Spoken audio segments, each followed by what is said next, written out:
Opa, e aí, beleza? Tudo bem? Começando mais um vídeo, dessa vez um vídeo diferente, tá? Como se fosse um quadro aqui dentro do canal, tá? Existe. Sempre o pessoal tá fazendo algumas perguntas que são interessantes, por sinal, e que cabe mais do que um simples resposta. Muitas vezes eu respondo o pessoal os comentários, então sempre estou lendo, né? Pelas lives é mais fácil acompanhar isso e até responder de imediato, né? Sempre, lembrando sempre às 18 horas.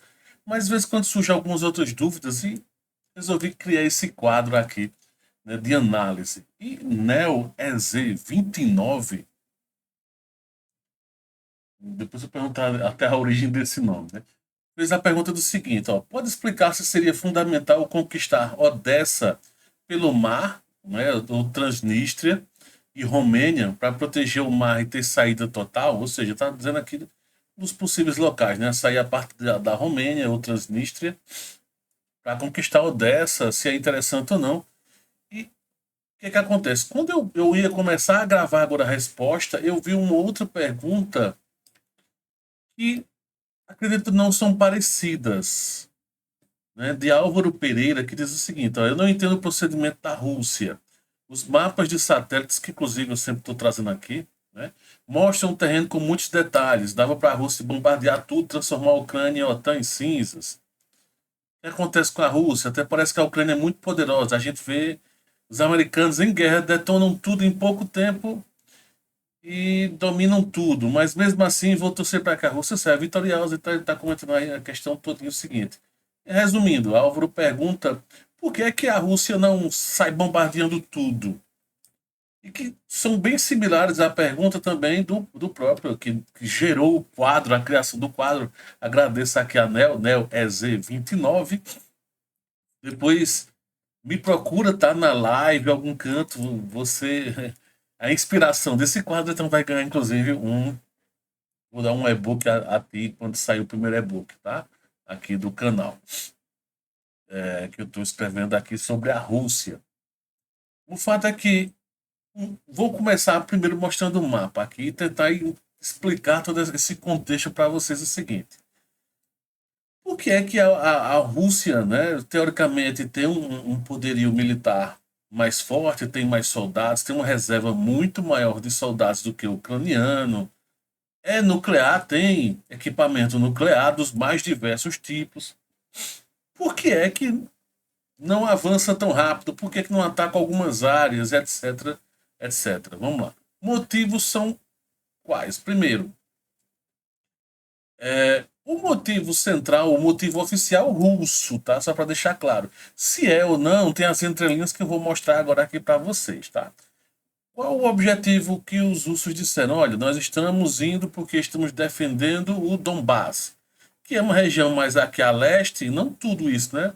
Uma região específica que envolvia um pedaço de Luhansk e de Donetsk, né? Deixa eu até tirar aqui a região de batalhas, fica mais fácil. Que está aqui destacada para você, né?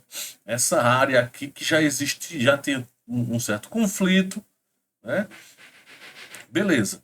Só olha, nós precisamos defender cidadãos russos e até os ucranianos de ataques que estão ocorrendo do lado ucraniano e de um lado de seguidores do dito bigodinho lá do segundo conflito mundial alemão, né?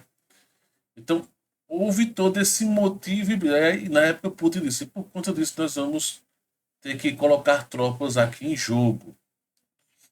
Em resumo de tudo isso, então Putin disse, olha, precisamos defender essa população disso, e se tem um outro fator, que é o fator terceiro, que é a OTAN.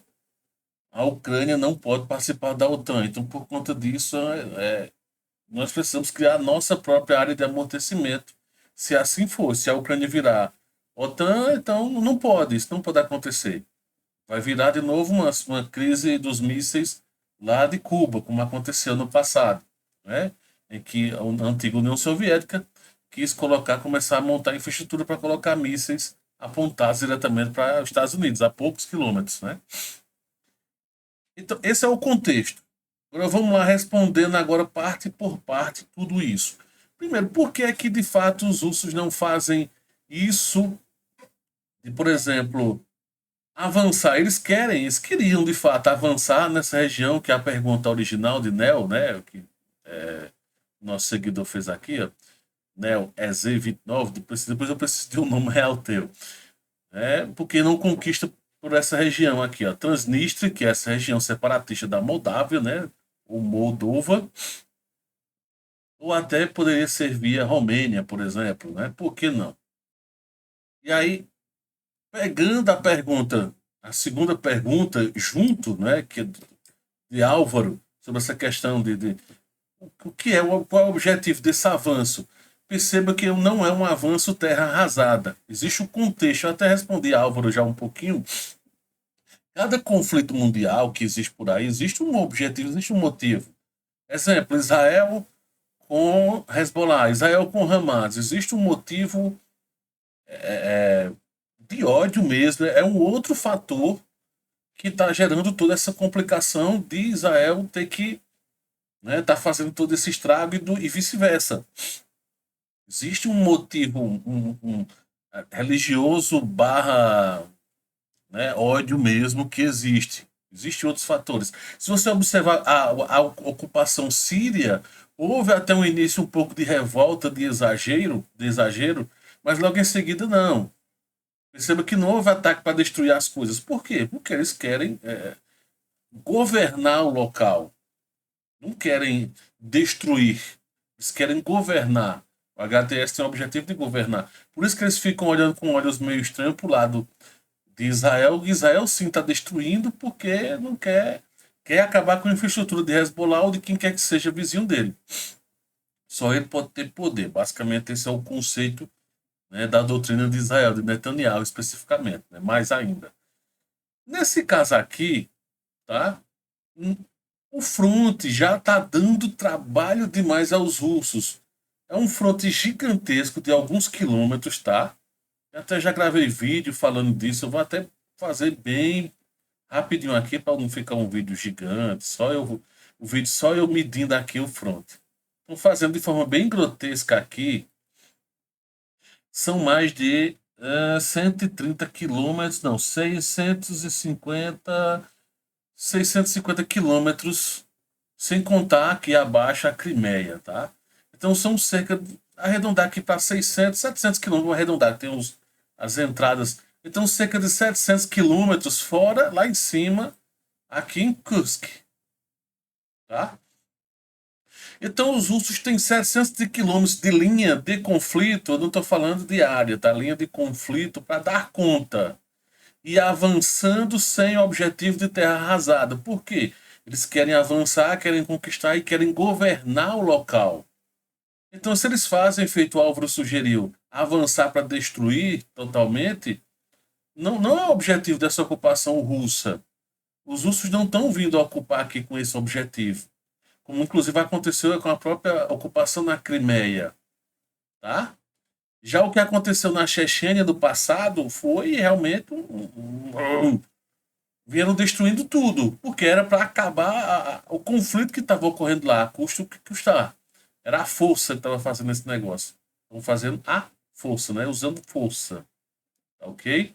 O mesmo fato que, por conta disso, o que é que acontece? Se os russos tentam avançar do jeito que está hoje, com o modus operandi atual de conflito, eles não conseguem avançar.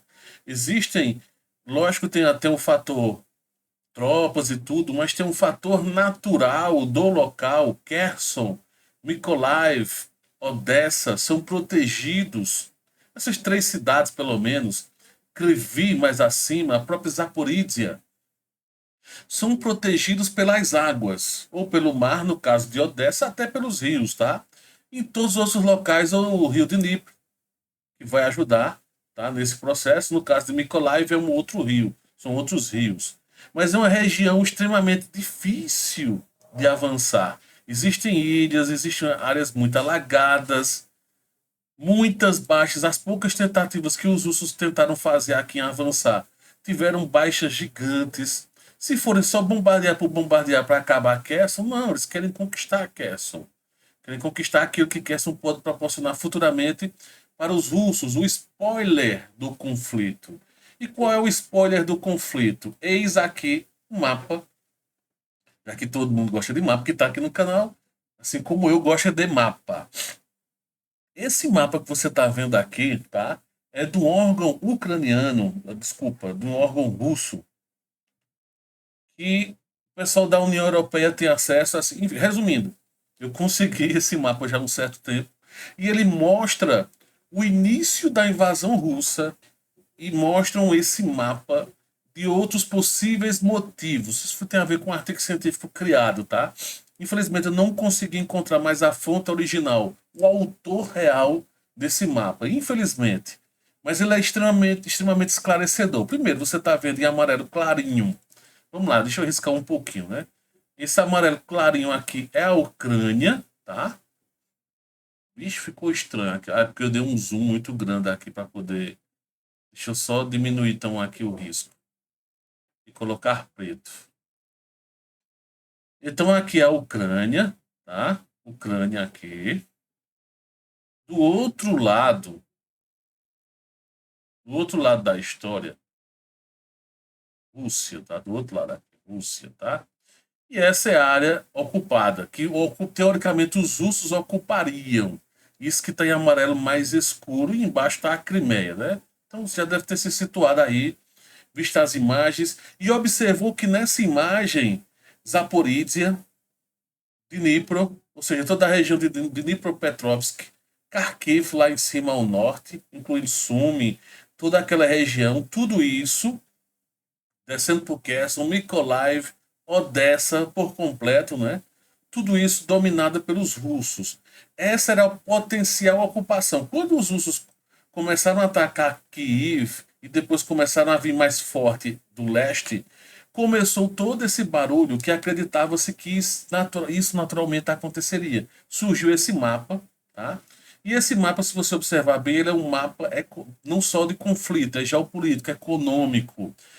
Olha a riqueza no qual os russos estão ocupando ou desejam, almejam, tá? Essa é a grande questão. Então, se eles chegam e fazem o trabalho de terra arrasada em Kherson, por exemplo, em Odessa, em Mykolaiv, toda essa infraestrutura que vai funcionar com, por exemplo, o gasoduto passando aqui, né?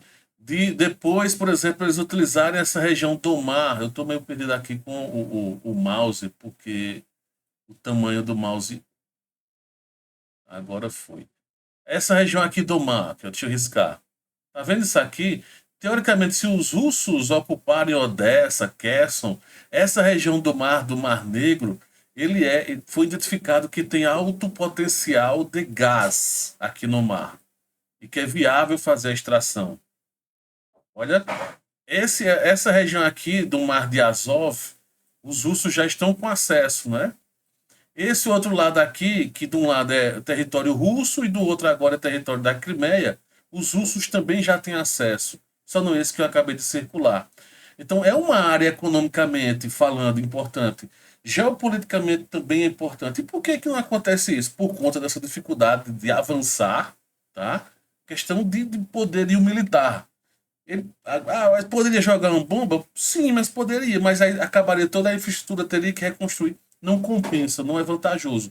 E no caso especificamente daqui, ó, essa região tem um outro fator que nós, simples mortais, nós, réis mortais, não sabemos o que de fato houve de acordo aqui. Há acordos que supõe-se que foram realizados entre Estados Unidos e os russos de forma bilateral, unilateral, no caso, entre eles dois, só. Nem a OTAN está envolvida. Pode ver que de vez em quando a OTAN fica pistola. Porque existem alguns acordos que ocorreram, né, já no passado que envolve toda essa questão. Inclusive envolve a questão da paz aqui, que nem imaginamos, que são de bastidores. E dá-se a entender que isso tem a ver com essa região, tá? É uma região que provavelmente está dentro de algum acordo que foi feito, tá? Que os russos têm até evitado bombardear, você prestou atenção? Teve um dia desse algum ataque de retaliação, mas foi porque a própria região de Odessa lançou alguns drones para a região de Sevastopol, mas encerrou. Acabou essa parte. Quando veio, vem de outros lugares, mas não dessa região. Há como se fosse um, entre aspas, um pequeno acordo para não agressão nessa região. Vou mostrar aqui um outro mapa, até para entender o contexto disso. Que é aqui, ó, Mar Negro, que é a movimentação das embarcações, tá? Hoje, de navios, né? Hoje, basicamente, as embarcações não estão saindo mais de Odessa de forma direta, como a maioria, né? Tem ocorrido aqui, sair daqui dessa região, tá? Aqui, ó, na divisa, né? Tem uma movimentação por aqui, nesse porto, nessa região. Deixa eu só mostrar o mapa. Então, nessa região aqui de divisa, é que tem ocorrido a movimentação, tá? Toda essa região aqui, que no caso, se você observar bem, já não é mais ucraniana, já é uma região pertencente à Romênia, tá? Então, essa é uma região onde ocorre algumas movimentações, tem porto, tá vendo?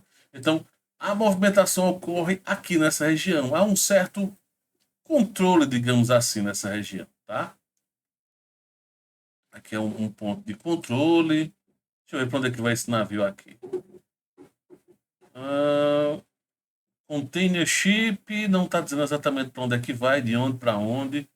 Provavelmente vai para a Ucrânia, né? Alguns não, eles devem desligar alguns transponders muitas vezes, mas é uma região que tem uma movimentação, tá? Existem alguns acordos comerciais, há uma movimentação. E detalhe, como eu mostrei aqui, esse mapa aqui, olha a riqueza de energia, tá? Existe em Zaporizhia, no caso aqui, energia nuclear, né? Aqui em preto. Existe também, quando ele coloca aqui, qual power station, energia vindo elétrica do carvão, né? Então tem muitas termoelétricas, digamos assim, o que é a base do carvão nesse lado leste, que parte dele está sendo ocupado pelos russos atualmente. Por quê? Porque a região de Donetsk é uma região extremamente rica em mineração, né? Em ferro, em carvão. E existem algumas fraturas de carvão que há uma liberação, certo, de gás.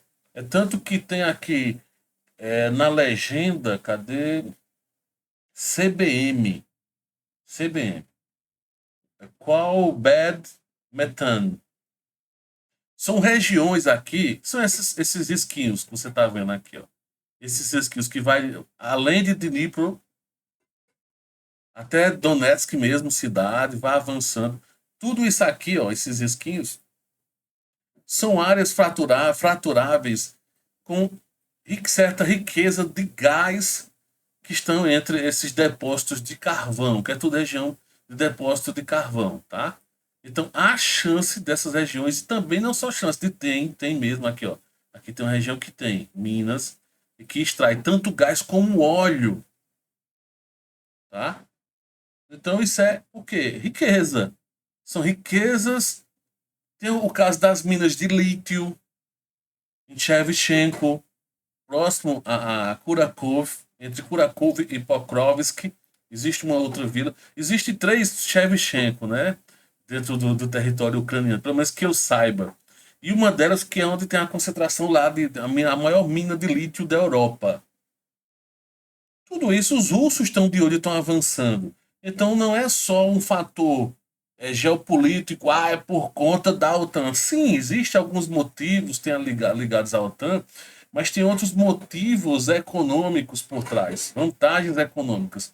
Como é que você acha que, supondo que existe um acordo de paz e que os russos que vai congelar o fronte, e que o fronte, digamos que fique igual ou parecido com o que está agora, de onde é que os russos vão tirar dinheiro para a reconstrução? Do próprio local. Os russos não vão tirar dinheiro do seu bolso, dos seus cofres. Vão tirar dessa própria área que é extremamente rica. Mariupol, outra cidade que já há um tempo já está sendo reconstruída pelos russos. Melitopol, também uma cidade literalmente, quase litorânea, praticamente litorânea, que está sendo reconstruída pelos russos depois do conflito. Então, existe todo um sistema logístico já implantado e se pensa nisso, de reconstruções, tá?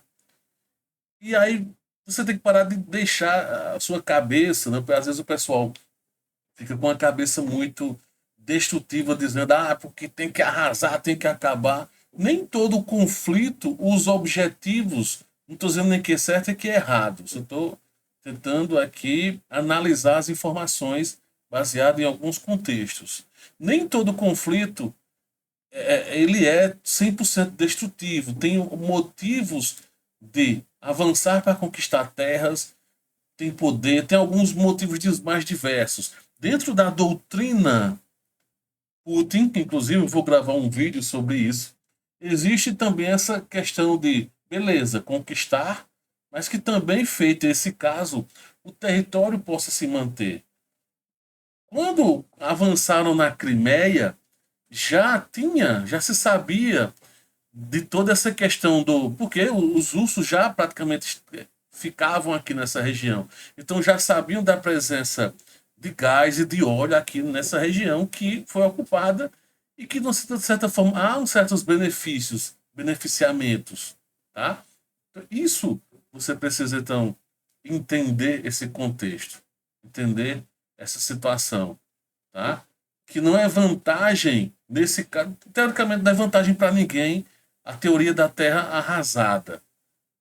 Né? Mas não é esse o objetivo. Até lá atrás, no segundo conflito mundial, quando os alemães estavam fazendo grandes ataques aos ingleses, né, a Londres especificamente, de vez em quando o tal líder, né, vinha lá, olha, vamos fazer um acordo, só falta vocês, vamos fechar aqui um acordo. E Churchill disse, não, que acordo, que mané acordo? Né, de forma bem resumida foi essa a situação e não quiseram cessar fogo, não quiseram dizer que, né, levantar a bandeira, dizer que os alemães tinham ganho a guerra e coisas do tipo. Enfim, foram situações diferentes. Até o último homem de Churchill, para aquela situação era viável. É tanto que, por exemplo, o conceito de até o último homem que Zelensky imprime aqui no momento atual é terrível. Está sendo terrível para a população. Zelensky, um tempo atrás, resolveu ouvir o governo Biden e a OTAN e se deu mal. Ele já estava inclinado quando a Rússia tinha menos território em dizer, levantar a bandeira branca e parar onde estava a coisa toda. Ele levou, colocaram lenha na fogueira. Lógico, o Zelensky tinha já uma certa, um certo ânimo, um ímpeto para avançar, e a própria OTAN, junto com os americanos, aceleraram tudo isso, tocaram mais fogo em tudo, jogaram combustível. E aí gerou o que gerou agora, e estão tentando agora reverter a situação. Foi preciso um outro maluco, mais maluco do que ele, Trump, para poder desfazer agora tudo que está acontecendo. Então, essa é uma análise, esse é um dos vídeos que eu vou estar sempre trazendo, tá? Deixa a tua pergunta, de preferência, por exemplo, no livro, dos vídeos de análise. Então, nesse vídeo que eu fiz essa análise, por enquanto, eu vou deixar o nome desse quadro como uma análise, para não ficar aquela coisa bem padrão. Respondendo perguntas dos inscritos. Não, análise. Foi uma certa análise que eu fiz aqui. Deixa teus comentários aqui, deixa tua pergunta. Se houver alguma outra pergunta em algum outro local, pescar, achar interessante, vou estar trazendo por aqui, ou também deixa tua pergunta aqui abaixo, tá? Que aí eu vou estar gravando ao longo da semana e tá trazendo. Detalhe, algumas dessas que eu escolher, eu vou estar dando de bônus, não todas, né? Mas alguns aqui, esses primeiros, eu vou dar uma coisa bem legal, um e-book que eu estou preparando aqui, eu vou liberar. Então, até no caso, para agora, de imediato, tanto Neo é Z29, do que eu sei que sempre está na live. Depois dá um toque para mim, lá, mantém o e-mail, fala comigo. Álvaro, eu acho que Álvaro também eu já vi comentando algumas outras vezes, né? Ou você também pode, cadê? Canal eu, Pablo Ricardo, @gmail.com, tá? Também é uma outra forma de você Dizer, olha, sou eu lá da pergunta tal. Ou então até fazer sua pergunta por e-mail também. Não sei. Pode ser uma coisa legal também. Não tem problema. Eu estarei respondendo em vídeo. Fica melhor. Beleza? Valeu, grande abraço.